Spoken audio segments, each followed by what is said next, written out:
დღევანდელი საავტორო ეპილოგი ამ კვირის გამორჩეულ გამარჯვებას მიეძღვნება, რომელიც ქართველი კაცის და სპორტსმენის, საქართველოს ეროვნული ნაკრების კაპიტანის ხვიჩა კვარაცხელიას ავტორობით შედგა. დიახ, კვარა და მისი გუნდი ჩემპიონთა ლიგის ორგზის გამარჯვებულია და დარწმუნებული ვარ, რომ ეს ხვიჩა კვარაცხელიას ტიტულების მხოლოდ დასაწყისია. მისი ფენომენალური ნიჭის და გამორჩეული შრომის მოყვარეობის ფონზე, თუმცა დღეს სხვა თემაზე მსურს კვლავ აქცენტირება.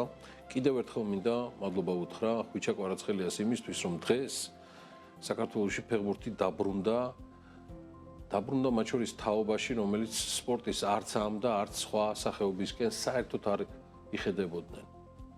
კვარას მადლობა მის ოჯახს, მის მწვრთნელებს, ყველა გუნდს, სადაც ის თამაშობდა და მომავალშიც ითამაშებს, მაგალითისთვის, ლიდერობისთვის, რამაც ლამის ყველა ბავშვი საქართველოში ფეხბურთზე აალაპარაკა, ვარჯიშობენ, ერთიანდებიან უბნის, რაიონის, რეგიონის კლუბებში, იხსნება უამრავი აკადემია, სადაც ყველა ვარჯიშობს და ცდილობს დაემსგავსოს თავის მენტორს და ეს მენტორი ცალსახად ხვიჩა კვარაცხელია. ხვიჩას მადლობა, რომ საქართველოში ფეხბურთისადმი სიყვარული ასე შემოაბრუნა და მასში ყველა თაობა ჩართო. ძველი და ჭაღარა ხანდაზმულები, ვისაც ქართული ფეხბურთის საუკეთესო წლები და ლეგენდარული ფეხბურთელებიც ახსოვთ და ახალი მომავალი თაობა, რომელთათვისაც მსოფლიოს საუკეთესო ფეხბურთელების შორის დღეს დამსახურებულად არის წარმოდგენილი ქართული ფეხბურთელი ხვიჩა კვარაცხელია.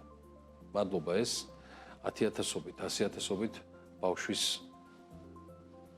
სუბხედველობას, აი ამ იდეალებს და მიზანსწრაფულობას სწორი მიმართულებით რომ აყალიბებს და ალბათ აყალიბებს ყველაზე გამორჩეული მიმართულებით. ჟინით გამარჯვებისა და დასტური იმისა, რომ შეუძლებელი ამ ქვეყნად არაფერია. თავარია გქონდეს მიზანი და არ გაჩერდე ამ მიზნის მიღწევის გზაზე. ხო და ამიტომაც გადაივსო საქართველოს ეზოები და სტადიონები კვლავ 1000-ობით ფეხბურთის მოყვარულით, რომელთა შორის დარწმუნებული ვარ უკვე იზრდებიან მომავალი კვარაცხელია.